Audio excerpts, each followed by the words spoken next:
The morning alarm buzzed through Frontier Station Omega like it did every day. Kang Day-ho rolled out of his small bunk and stretched his tired muscles. Another day of fixing broken ships and dealing with alien technology that made no sense. He grabbed his tool belt and walked toward the scrapyard section of the station. Day-ho was 34 years old and had been working as a mechanic for 12 years.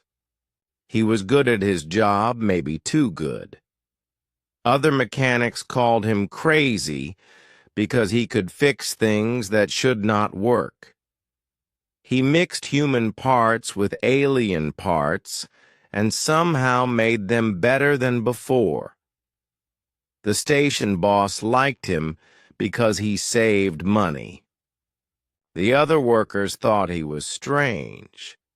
The scrapyard was full of broken ships from dozens of different species. Most were beyond repair, but Day-ho always found useful parts. He was looking for cooling units when he heard a strange sound. It was like metal scraping against rock, but deeper, more angry.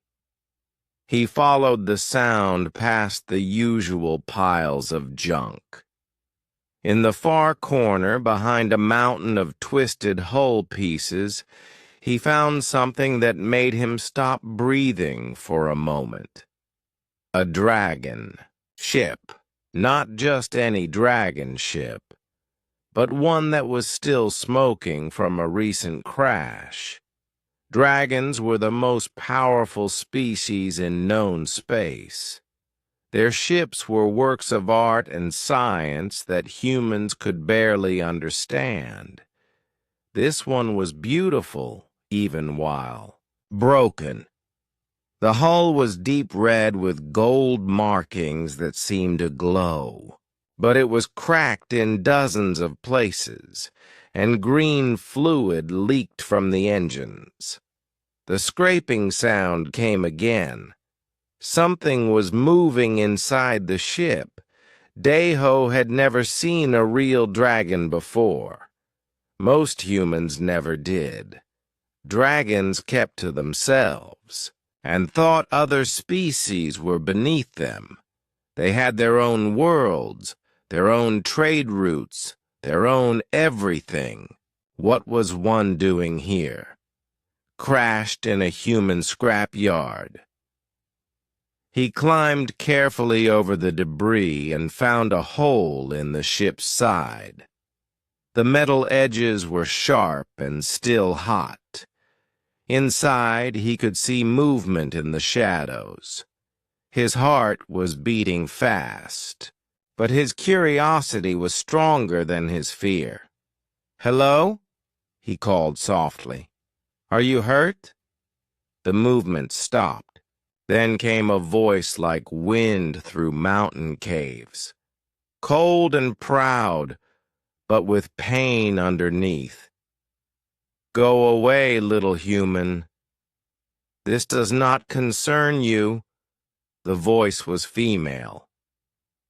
Day-ho pressed closer to the hole. "Your ship is badly damaged. You need help." A laugh came from the darkness, but there was no humor in it. "I need nothing from your kind. Leave me to die with dignity. I am not leaving." Day-ho started pulling away more debris from the hole. "I am a mechanic. I can help fix your ship." "You?" The voice was full of disbelief. "A human mechanic repair a dragon vessel? Impossible! Your simple minds cannot understand our technology." Day-ho had heard this kind of talk before from other alien species. He ignored it and kept working. Soon the hole was big enough for him to crawl through.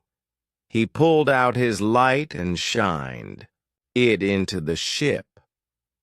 What he saw made him gasp. The dragon was huge, maybe 20 feet long from nose to tail.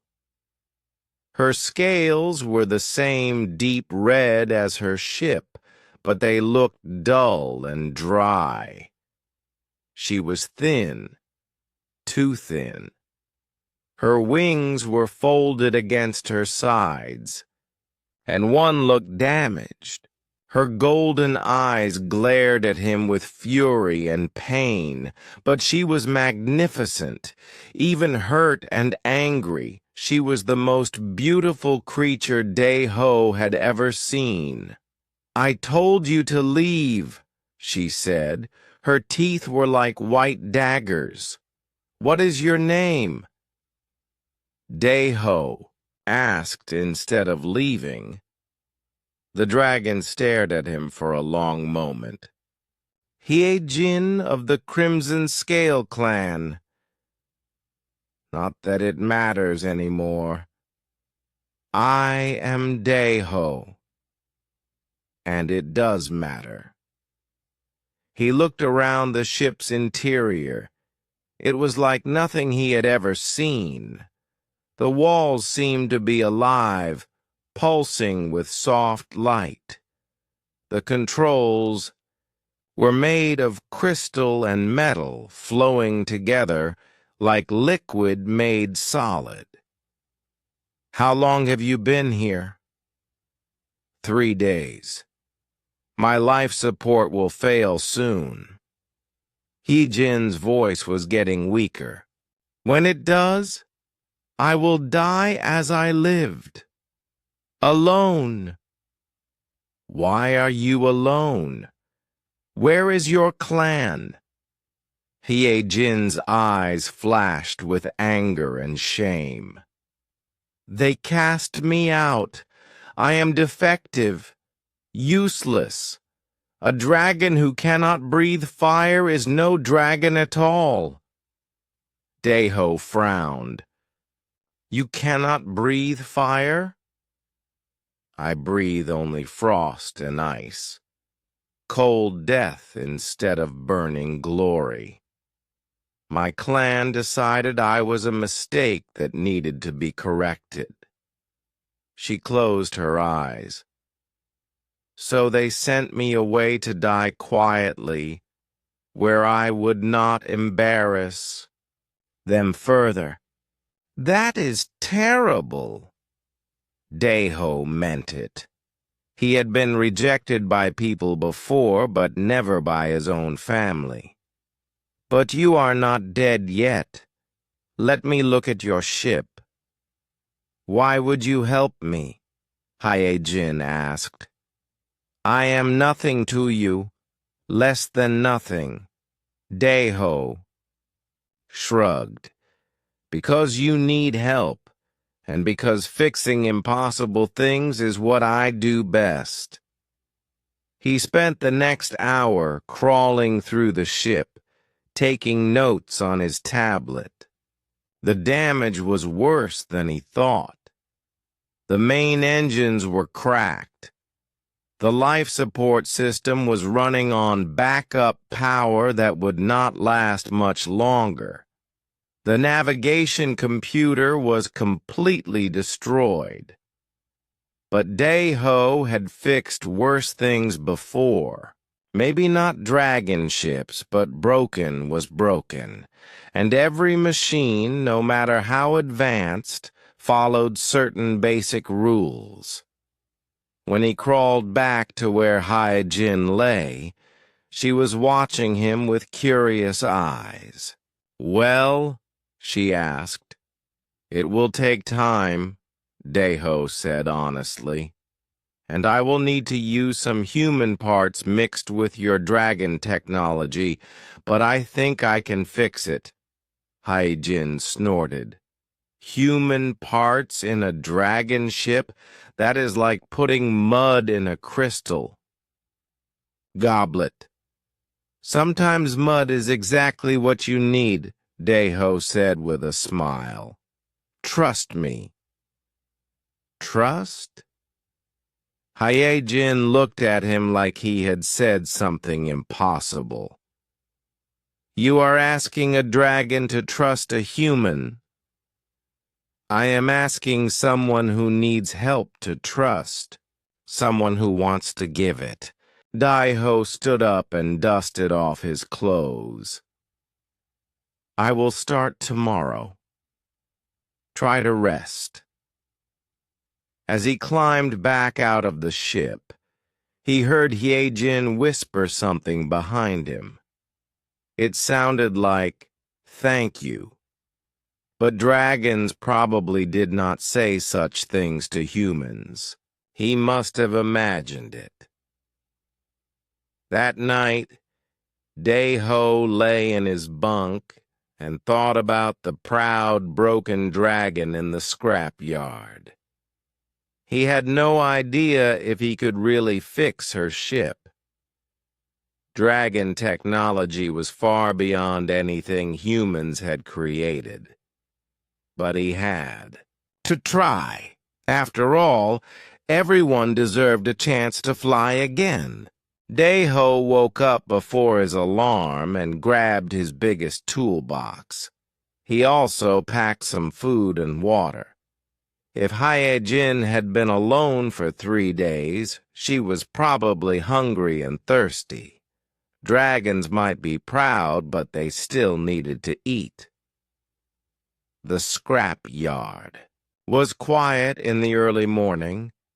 Most of the station crew would not start work for another 2 hours.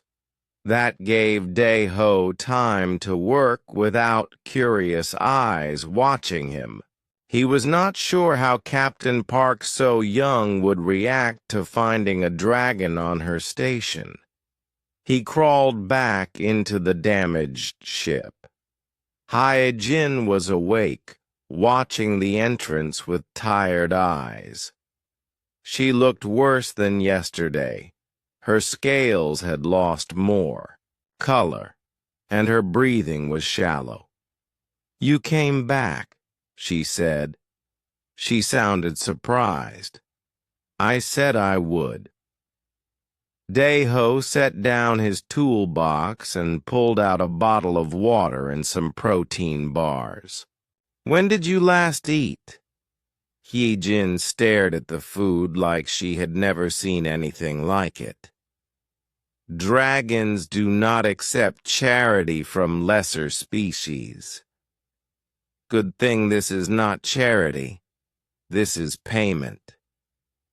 Daiho unwrapped a protein bar and held it out. "I need you healthy enough to tell me how your ship works. No food, no information, no repairs." For a moment, Hyejin looked angry. Then her hunger won over her pride. She took the protein bar with one clawed hand and bit into it carefully. Her face showed surprise. "This is not terrible," she admitted. "Human food has gotten better over the years." Daiho opened his toolbox and pulled out a scanner. "Now tell me about these engine systems. I have never seen crystals used this way." As Hyejin ate, she began explaining how dragon ships worked. The crystals were grown, not made. They stored and focused energy in ways that human technology could not match. The ship's hull was not just metal, but a living organism that could heal small damage by itself. "But my ship is badly hurt," Hyejin said sadly. "The hull organism is dying. Even if you fix the engines, the ship will not last long." Daiho nodded and made notes on his tablet. "What about the cooling system? These crystals must get very hot when they work."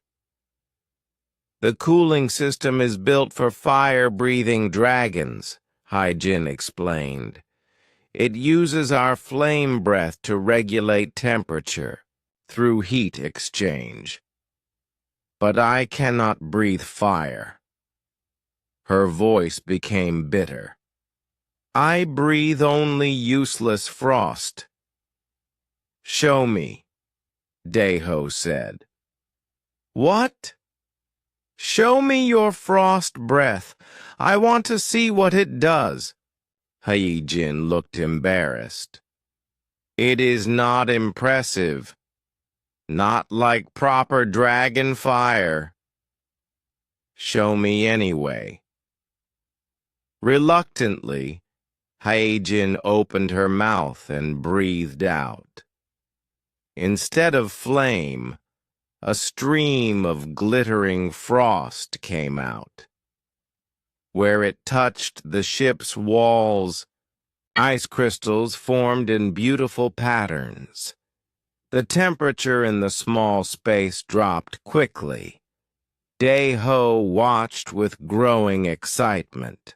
Do that again, but aim it at this engine coupling. Why? Just trust me. Hyejin breathed frost on the engine part. The metal, which had been too hot to touch, cooled down instantly. Better than that, the stress cracks in the coupling seemed to shrink as the metal contracted. Hyejin, Deho said slowly, your clan is full of idiots. The dragon reared back in shock. How dare you insult my clan?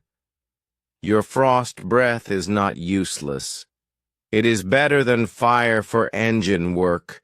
Fire heats things up, but sometimes you need to cool things down fast. Your breath could make engines work better, not worse. Hyejin stared at him. That is impossible. Fire is power. Frost is weakness. Says who? The same clan that threw you away? Deho pulled out more tools. Let me show you something about human engineering. We use whatever works, not whatever. Looks impressive. He spent the next few hours working on the ship's systems. Every time he found something too hot to handle, he asked Hyejin to cool it with her frost breath. Soon she was helping actively, holding parts steady while he worked and cooling overheated components. This is strange, she said after cooling another engine part. I have never been useful before. Dragon engineers always told me to stay away from their work. Dragon engineers sound like they do not understand their own technology, Deho muttered. He was deep inside an access panel, trying to reconnect some power cables. Hand me that crystalline connector. Hyejin passed him the part. You work differently than dragons do. We plan everything perfectly before we begin. You just start working and figure it out as you go. Planning is good, but sometimes you have to be flexible. Deho's voice was muffled by the access panel. When something is broken, you work with what you have, not what you wish you had. Is that a human philosophy? It is a mechanic philosophy. Deho emerged from the panel with grease on his face, but a smile on his lips. Try starting the secondary power system now. Hyejin pressed her clawed hand against a crystal control surface. The ship hummed to life. Lights that had been dark for days began to glow. The air circulation system started working again. You did it, Hyejin whispered. The secondary power is online. We did it, Daiho corrected. I could not have cooled those components without your help. For the first time since he met her, Hyejin smiled. It was a small smile, but it changed her whole face. No one has ever said "we" to me before. They worked together for several more hours. Daiho learned that dragon technology was not just advanced, it was beautiful. Every system was designed with artistic grace as well as function. Hyejin learned that human engineering was practical and creative in ways dragon engineering was not. Your people modify things constantly, she observed. Dragons build things once, perfectly, and never change them. That is why dragon ships are beautiful, and human ships are ugly but hard to kill, Daiho said. He was installing a human-made circuit board into a dragon control system. It should not work, but somehow it did. We are always improving, always adapting. You are adapting my ship right now, mixing dragon and human technology. Hyejin watched him work with fascination. My clan would be horrified. Your clan threw you away. Who cares what they think? Hyejin was quiet for a long moment. I do, she said finally. Even after everything, I still care what they think of me. Is that foolish? Daiho stopped working and looked at her. It is not foolish. They are your family. But family should lift you up, not tear you down. Do humans have better families? Some do, some do not. But humans have learned to make new families when the old ones fail us. Daiho returned to his work. We call them friends. Friends. Hyejin repeated the word like it was foreign. Dragons do not have friends. We have clan members, allies, and enemies. Maybe it is time you learned about friends. As the day ended, they had restored power to most of the ship's systems. The life support was stable, and several of the smaller engines were working again. But the main engines were still cracked, and the navigation system was completely destroyed. This is more progress than I expected, Daiho said as he packed up his tools. Tomorrow I will bring some replacement parts. Daiho, Hyejin said as he prepared to leave. Why are you helping me? Really? He thought about the question. Because you remind me of something. What? A broken machine that everyone said could not be fixed. But it just needed someone to understand how it really worked. Hyejin watched him climb out of the ship. After he was gone, she curled up in the pilot's chair and thought about friends and families and humans who saw potential where others saw only defects. For the first time in years, she felt something she had almost forgotten. Hope. On the third day, Daiho brought more than just tools. He brought 3 other humans with him. These are my friends, he explained to Hyejin as they climbed into the ship. Park So-young is our station captain. Lee Jun-ho runs security. And Kim Min-soo is our electronics expert. Hee-jin pressed herself against the far wall of the ship. Having one human around was strange enough. 4 humans felt overwhelming. Why did you bring them? Because I found something yesterday that I need. Help understanding. Dae-ho pulled out his tablet and showed her some data. Your navigation system was not just destroyed in the crash. Someone broke it on purpose.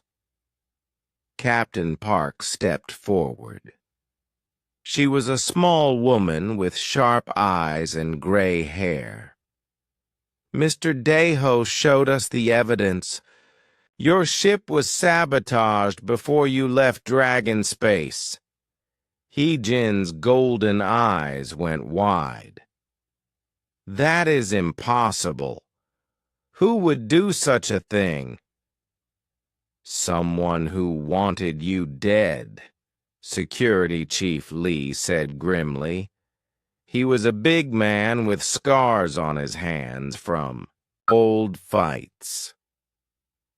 The navigation system was programmed to fly your ship into a star, but you crashed here instead, Min-soo added. He was young and excited about the dragon technology. Something made the navigation fail before it could kill you. Hee-jin was quiet for a long moment. When she spoke, her voice was very soft. My brother.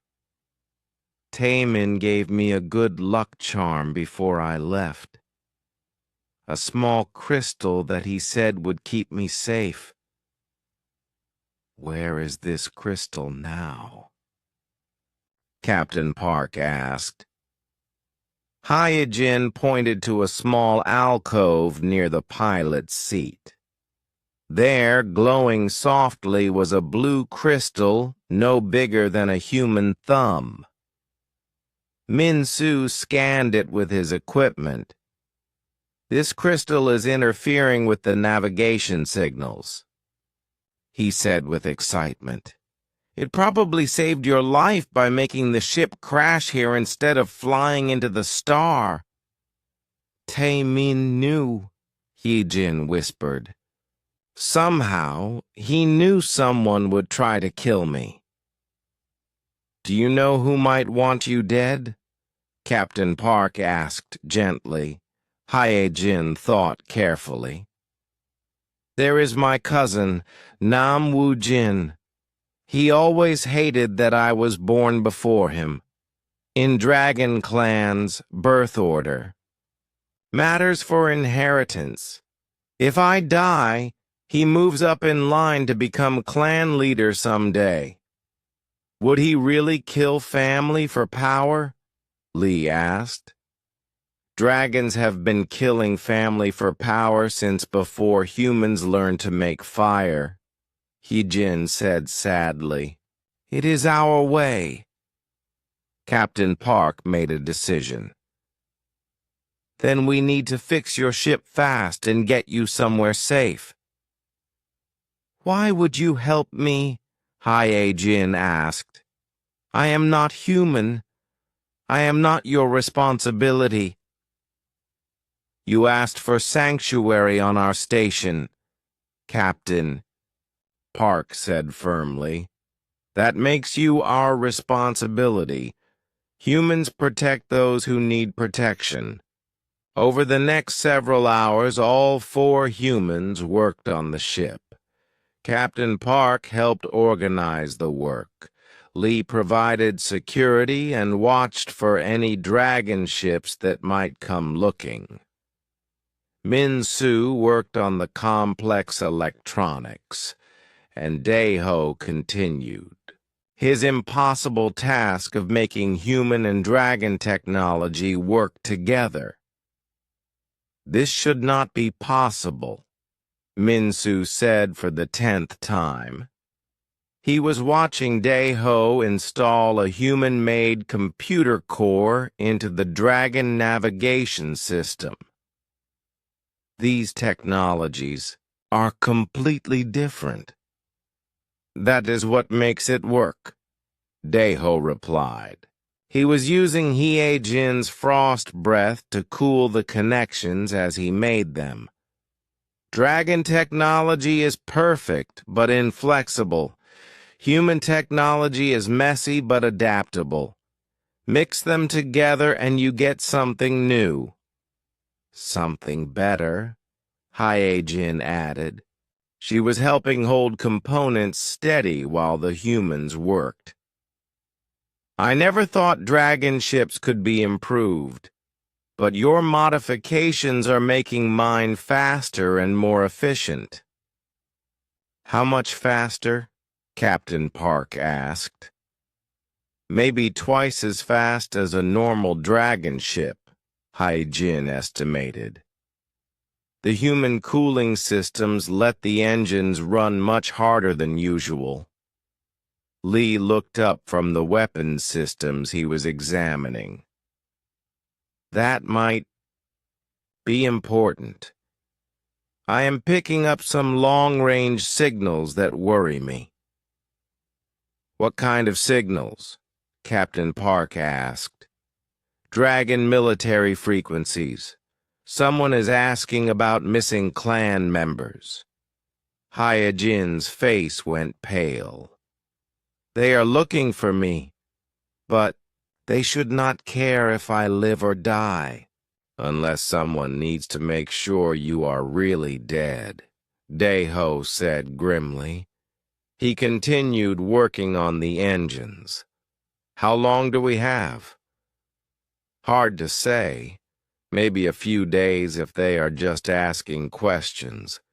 Maybe hours if they already know where you are.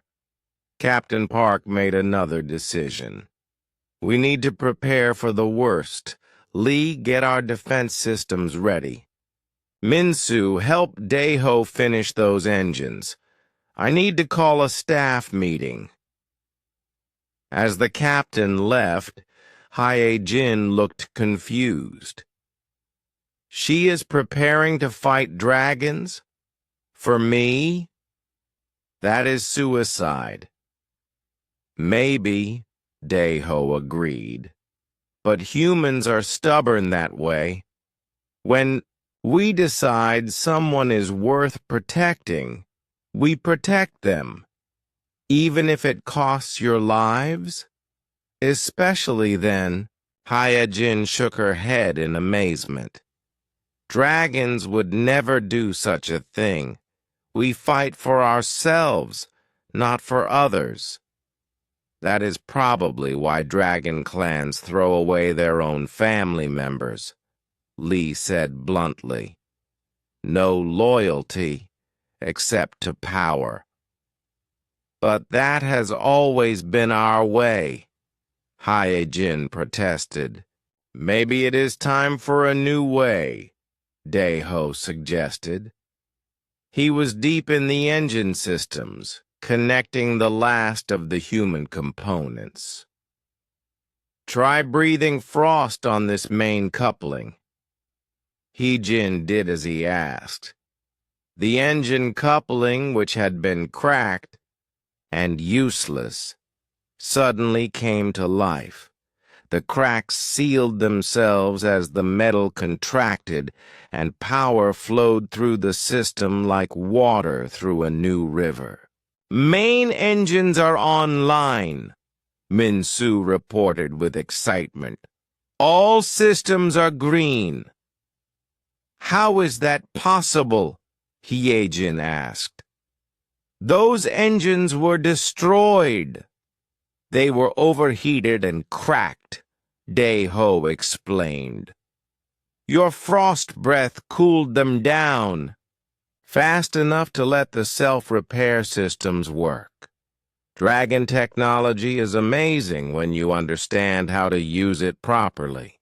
My clan engineers never thought to use frost for repairs, Heejin said wonderingly. Your clan engineers never tried to solve problems, only to follow rules, Daeho replied. Sometimes the best solutions come from breaking the rules. Captain Park returned with news. I talked to the crew. They voted. Unanimous decision to protect you, whatever it costs. But you barely know me, Hae-jin protested. We know you are a person who needs help. That is enough. And we know that Dai-ho believes in you, Lee added. He has good judgment about broken things. I am not broken, Hae-jin said automatically. No, Daeho agreed, emerging from the engine compartment with a big smile. You are modified, and your modifications are complete. Want to test the engines? Hae-jin moved to the pilot's position and touched the crystal controls. The ship hummed with power like she had never felt before. The engines that had been dead for days now pulsed with life and energy. It feels like a completely different ship, she said with wonder. It is a completely different ship, Minsu confirmed, reading his instruments. The power output is incredible. The efficiency is off the charts. This ship could outrun anything in dragon space. Good, Captain Park said grimly. Because according to our long-range sensors, 3 dragon military ships just entered our system. They will be here in less than 12 hours. Wu Jin, Hye-jin said with certainty. He is coming to finish what he started. Then we better be ready for him, Daeho said. He was already planning modifications to the station's defense systems. Because humans do not give up their friends without a fight. Hye-jin looked around at the 4 humans who had spent days helping her, who were now preparing to risk their lives for her. She had never experienced loyalty like this before. Friends, she said quietly, testing the word. I think I am beginning to understand. The 3 dragon ships arrived exactly when the sensors predicted. They were beautiful and deadly, with hulls that gleamed like polished armor and weapons that could destroy a planet. Next to them, Frontier Station Omega looked like a rust bucket, held together with hope and spare parts. Captain Park stood on the bridge with her senior staff. Through the main view screen, they could see the Dragon vessels holding position just outside weapons range. So far, no one had fired any shots. That was something, at least. Incoming transmission, reported Communications Officer Han Yu-jin. Put it through, Captain Park ordered. The view screen changed to show a dragon's face. He was magnificent in the way that all dragons were, with golden scales and eyes like burning suns. When he spoke, his voice carried the authority of someone born to command. I am Nam Wu Jin of the Crimson Scale Clan. You are harboring a criminal in exile. Return her to us immediately, and we will leave your station intact. Captain Park stepped forward. I am Captain Park So Young of Frontier Station Omega. The individual you seek has requested sanctuary under interstellar law. We have granted that request. Wu Jin's expression did not change, but his eyes grew colder. Human law does not apply to dragons. She is clan property and will be returned for proper judgment. She is a person, not property, Captain Park replied firmly. And she stays here. Then you have chosen to die for nothing. Wu Jin leaned forward slightly. My ships carry enough firepower to turn your pathetic station into space dust. Do you really want to throw away human lives for one defective dragon? Down. In the scrapyard, Hyajin heard every word through the ship's communication system. The humans were going to fight 3 dragon warships for her. It was madness. It was suicide. It was the most noble thing she had ever witnessed. I have to go to them, she said to Dae-ho, who was making final adjustments to her ship's systems. I cannot let them die for me. Too late for that, Dae-ho replied without looking up from his work. The captain made her decision. Now we make the best of it. You do not understand. Dragon warships are not like human vessels.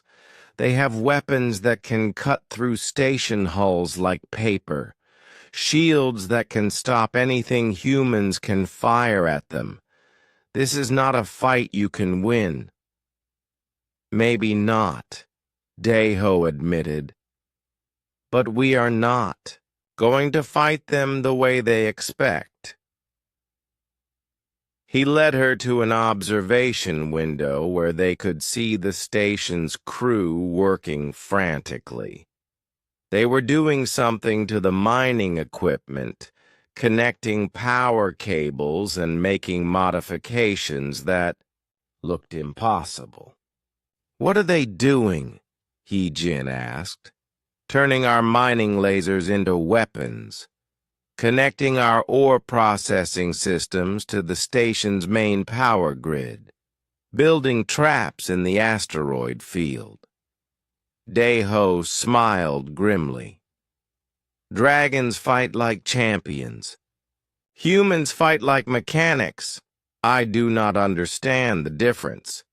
Champions fight fair. Mechanics fight to win.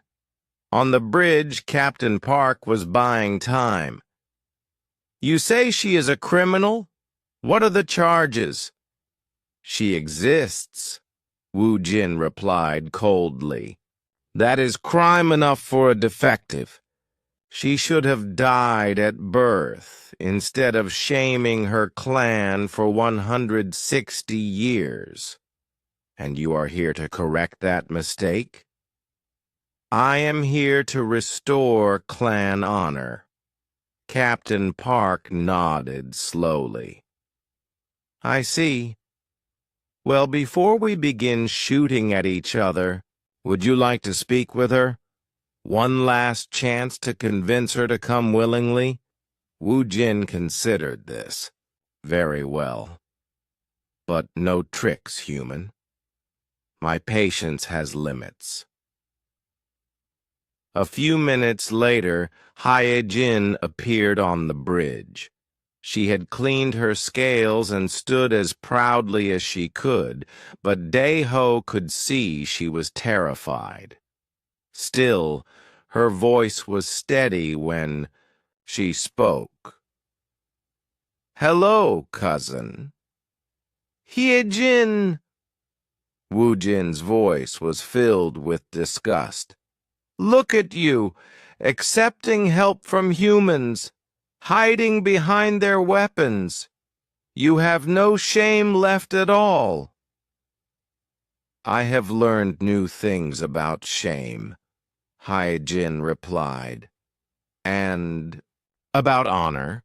True honor comes from protecting those who need protection, not from destroying family members. You are not family. You are a mistake that needs correction. Then come and correct me, Hyejin said, her voice growing stronger. But know that these humans will fight for me. They will die for me. Something my own clan would never do. Humans are weak fools who do not understand power. Humans are strong enough to see value where you see only defects. Hyejin looked directly at her cousin. They fixed my ship, Wu Jin, made it better than it ever was. With their help, I am no longer defective. I am improved. Wu Jin laughed, but there was no humor in it. Impossible. Human technology is primitive compared to ours. Then why are you afraid to face me in single combat? Hyejin asked suddenly. If I am still defective, if my ship is still worthless, prove it. Face me ship to ship as dragons have always done.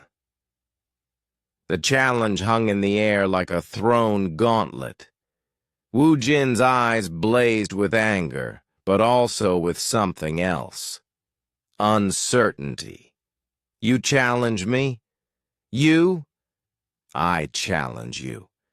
My ship against yours. If you win, the humans will let you take my body. If I win, you leave and never return. Captain Park stepped forward.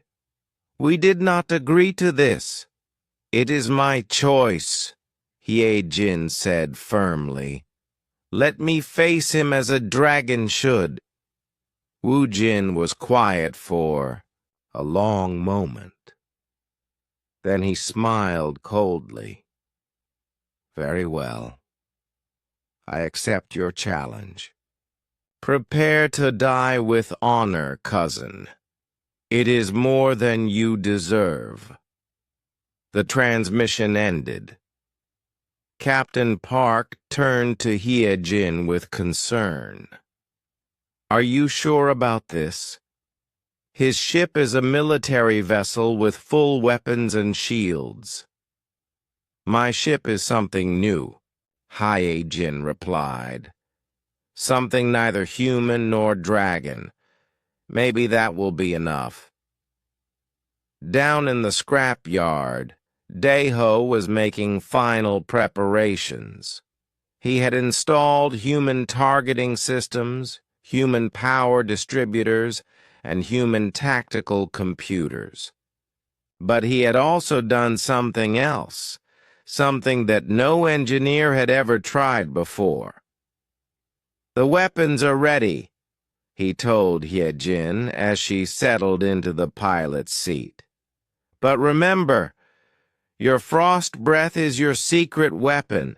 No dragon ship is designed to handle rapid temperature changes. What if it is not enough? Then we try something else. That is what humans do. We keep trying until we find something that works. Hyejin powered up her ship and felt the new systems come online.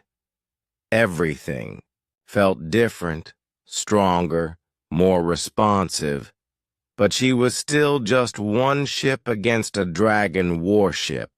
Daeho, she said as he prepared to leave the ship. If I do not survive this, I want you to know. You gave me something I never had before. What is that? Hope and friendship. Thank you. Daiho smiled and touched her scaled hand gently. You are not going to die. You are going to win. Because you are not the same dragon who crashed here. You are better. As Hyejin's ship lifted off from the station, Captain Park opened a communication channel to all 3 dragon vessels. This is a formal challenge under ancient dragon law. Single combat between clan members. Do you accept the terms? We accept, came Wujin's voice. All weapons will hold fire except for the 2 challengers. The dragon warship separated from its companions and moved toward Hyejin's smaller vessel. It was like watching a shark approach a minnow.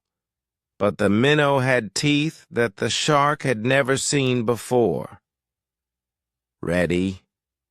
Captain Park asked over the radio. Ready, Hyejin replied. Her voice was calm now, focused. Let us see what humans and dragons can accomplish together. The battle for Hyejin's life was about to begin. The 2 dragon ships faced each other in the empty space between the station and the asteroid field. Wujin's warship was 3 times larger than Hyejin's vessel, with weapons that glowed like captured stars and armor that had never been scratched by enemy fire. Last chance, cousin, Wujin's voice crackled over the radio. Surrender now, and I will make your death quick. I am done running from family, Hyejin replied. Let us finish this. Both ships moved at the same time. Wujin fired first, sending a stream of plasma fire that could have melted a moon. But Hyejin's ship was no longer the slow, damaged vessel that had crashed days before. The human modifications had made it faster and more agile than any dragon ship had a right to be. She rolled away from the plasma stream and returned fire with her own weapons. But instead of the traditional dragon fire breath weaponry, her ship shot streams of crystalline ice. Where the ice hit Wujin's hull, the metal contracted rapidly, creating stress fractures in the armor. Impossible, Wujin snarled. No dragon. Ship uses ice weapons. This is not a dragon ship anymore, Hyejin replied as she dove between 2 asteroids. This is something new. Wujin pursued her into the asteroid field, firing continuously. His weapons were more powerful, but Hyejin's ship was faster and could change direction in ways that seemed to defy physics. Every time he got a lock on her, she would spin away like a dancer, using the asteroids as cover. On the station, Daiho watched the battle with growing excitement. She is doing it. The modifications are working. Captain Park was less optimistic. His shields are still at full strength. Her weapons are not doing enough damage. Give her time, Daiho said. She is fighting smart, not hard. Indeed, Hyejin was not trying to destroy Wujin's ship directly. Instead, she was using hit-and-run tactics, striking at specific systems, and then disappearing before he could respond. Each ice attack weakened his ship a little more, creating small cracks that would grow larger under stress. But Wu Jin was learning too. He stopped chasing her directly and instead began herding her toward the open space where his superior firepower would be decisive. "Enough games," he declared, and unleashed his ship's main weapon. The dragon fire beam was as wide as a building and hot enough to vaporize rock. It swept across the asteroid field like a sword of light, destroying everything in its path. Haya Jin barely escaped, but her ship's hull was scorched and several systems went offline. "Hull breach in Section 3, she reported to the station. "I am losing power." "Can you continue?" Captain Park asked. "Yes, but not for long." Wu Jin's ship emerged from behind a large asteroid, weapons charging for another devastating attack. "Time to die, defective." But as he fired, something unexpected happened. A new ship appeared from behind the station, moving fast and broadcasting dragon identification codes. "Hold your fire, brother," came a familiar voice. "Tae Min?" Haye Jin gasped. Her brother's ship was smaller than Wu Jin's warship, but newer and more advanced. "What are you doing here?" Wu Jin demanded. "I told you to stay home." "I came to tell you the truth," Tae Min replied as his ship took position between the two combatants. "About what really happened to Hye Jin's navigation system." "I do not know what you mean." "Yes, you do. I have been investigating since she left. I know you sabotaged her ship. I know you tried to murder our sister." Wu Jin's silence spoke louder than any words. "You gave her a navigation system programmed to fly into a star," Tae Min continued. "Only my warning crystal prevented her death. You are not here to restore clan honor. You are here to cover up attempted murder." "She is defective," Wu Jin said finally. "She weakens our bloodline. Better she dies than continue to shame us." "The only shame is what you have done," Tae Min replied. "Hye Jin is not defective. She is different, and difference can be strength." "Strength?" Wu Jin laughed bitterly. "She breathes ice instead of fire. How is that strength?" "Watch and learn," Hye Jin said. Her ship suddenly accelerated toward Wu Jin's vessel. He fired everything he had, but she was ready for it. Using the human-designed deflector systems, she channeled his plasma fire around her ship instead of absorbing it. The redirected energy struck the nearby asteroids, superheating them until they glowed like miniature suns.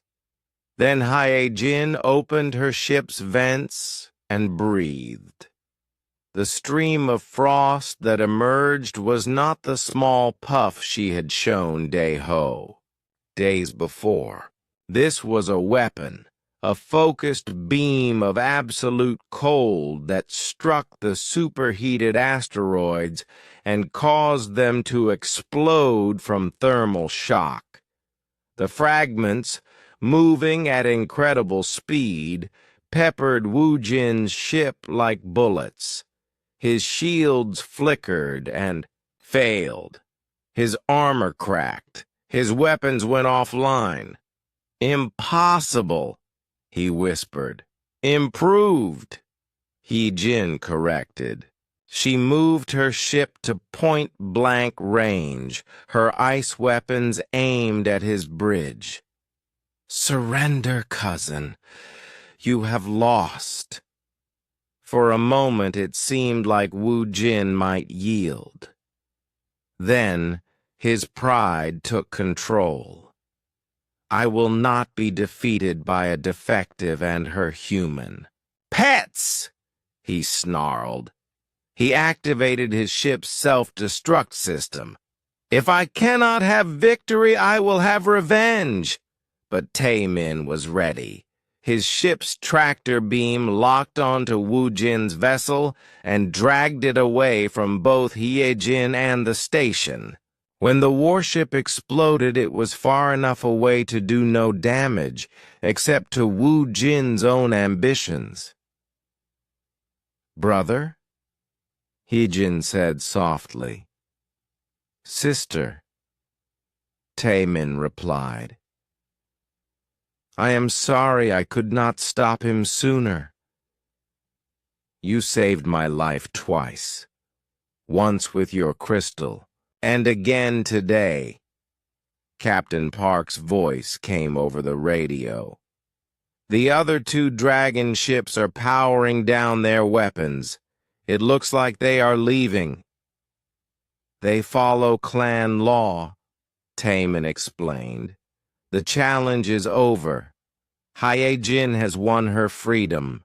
As the dragon ships departed, Hye-Jin flew her damaged vessel back to the station. Dae-ho was waiting for her in the scrap yard, along with most of the station crew. So, he said as she emerged from her ship, how did it feel to win? Strange, Hye-Jin admitted. Good, but strange. I have never won anything before. Get used to it, Captain Park said with a smile. You are a fighter now. What will you do next? Taemin asked. His ship had landed nearby, and he stood next to his sister for the first time in months. The clan will accept you back now. Your victory proves you are not defective. Hye-Jin looked around at the humans who had helped her, who had risked their lives for her, who had shown her what friendship meant. I think, she said slowly, I would like to stay here for a while. I have some things to learn about being part of a family that chooses to love you instead of being forced to. Taemin smiled. I understand. But may I visit sometimes? Always, Hye-Jin replied. You are my brother. Nothing will change that. And you, she said to Dae-ho, still have work to do on my ship. Those hull breaches will not fix themselves.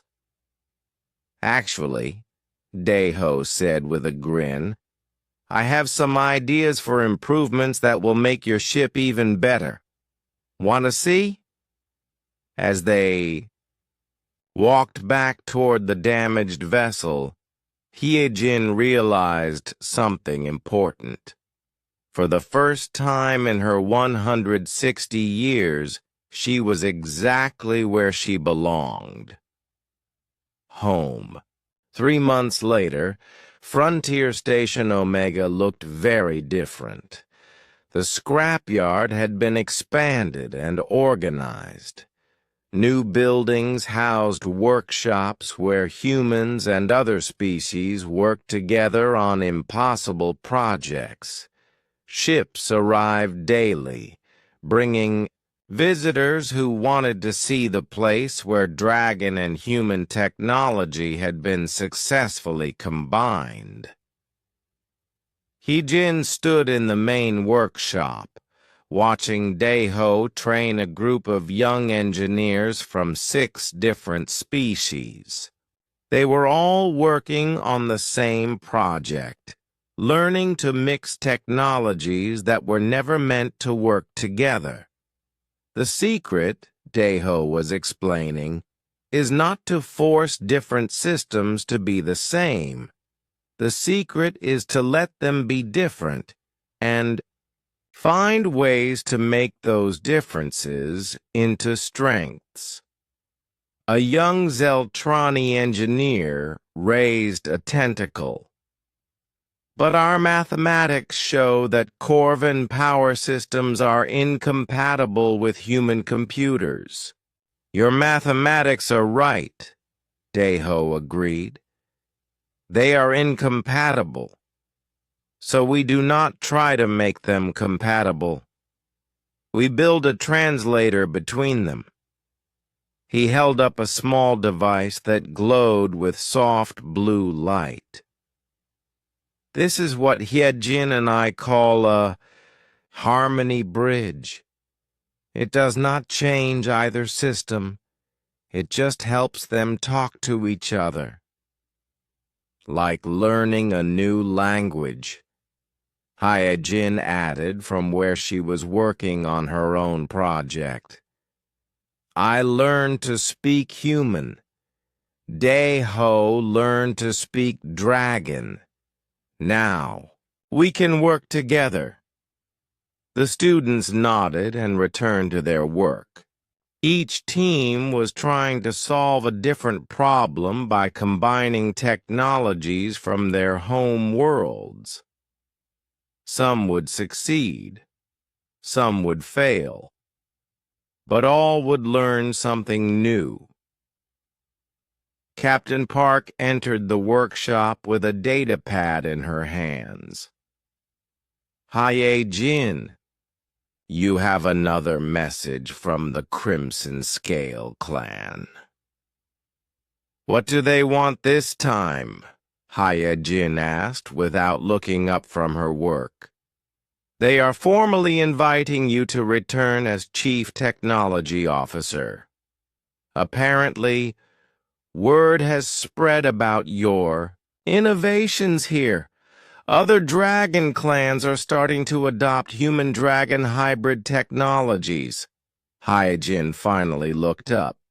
And they are offering to make you heir to the clan leadership after your father. The workshop went quiet. Every student was listening now. This was not just a job offer. This was everything Hyejin had been denied her entire life. What will you tell them? One of the students asked. Hyejin looked around the workshop, at the students from a dozen different worlds working together, at Daeho, who had become not just her friend, but her partner in creating impossible things. At Captain Park, who had risked everything to protect someone she barely knew. I will tell them, Hyejin said slowly, that I already have a clan. One that values what I can do, not what I cannot do. She activated her communicator and spoke in the formal dragon language. This is Hyejin of Frontier Station Omega.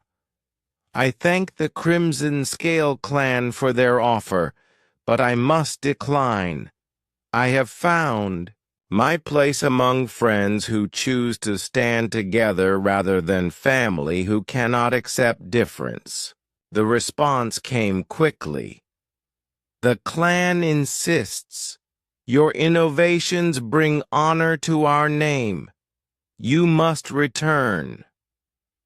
I must do nothing except what serves my chosen family, Hyejin replied firmly. I am no longer property of the Crimson Scale clan. I am A citizen of Frontier Station Omega. This is my home now. She ended the transmission and looked around at the shocked faces of her students. You turned down leadership of a dragon clan? The Zeltrani student asked in amazement. Leadership means nothing if you cannot lead towards something you believe in, Hyejin replied. I believe in this, in what we are building here. Daeho smiled and returned to his teaching. Now, who can tell me why we use crystalline matrices? For energy storage instead of metallic cores? As the lesson continued, Captain Park pulled Heejin aside. Are you sure about this? Leading a dragon clan would give you incredible power and influence. I have power here, Heejin replied. The power to make things better. The power to help others who feel broken or defective. The power to show the galaxy that cooperation creates more than competition ever could. And if the dragons try to force you to return, Heejin smiled, showing her white teeth, then they will learn what happens when you threaten my family. Later that evening, Yejin and Daeho sat on the observation deck, watching the stars. Her ship, now fully repaired and improved beyond recognition, sat in the nearby docking bay. It was ready to travel anywhere in the galaxy, but it stayed where it was needed most. Do you ever regret staying? Daeho asked. Never, Heejin replied immediately. Do you regret helping a broken dragon in a scrapyard? She was not broken. She was just waiting for the right mechanic. They sat in comfortable silence for a while, watching supply ships arrive and depart. Each ship carried word of what was happening at Frontier Station Omega. Stories of cooperation between species. Tales of impossible technologies working together. News of a place where being different was considered valuable instead of shameful. Taemin sent another message. Hyejin said eventually. He is bringing a group of young dragons here to study our methods. Dragons who do not fit the traditional molds. How many? 12. All considered defective by their clans. Daeho grinned. Defective dragons learning to work with stubborn humans. This should be interesting. More than interesting. Revolutionary. Heejin stood and stretched her wings. The galaxy is changing, Daeho. Species that have never worked together are starting to share knowledge. Technologies that were kept secret for centuries are being combined in new ways. And it all started here, with a mechanic who saw potential where others saw only problems. It started with a dragon who was brave enough to trust someone different, Daeho corrected. As they prepared to leave the observation deck, an alert chimed on Hyejin's communicator. Another ship was approaching the station. According to the sensors, it was broadcasting distress signals. Looks like someone else needs help. Captain Park's voice came over the communication system. Hyejin and Daeho looked at each other and smiled. Another impossible repair job? Hyejin asked. The more impossible, the better, Daeho replied. They headed toward the docking bay together, ready to help whoever needed it. Behind them, the workshop continued to hum with activity as students from across the galaxy learned that the best solutions often came from the most unlikely combinations.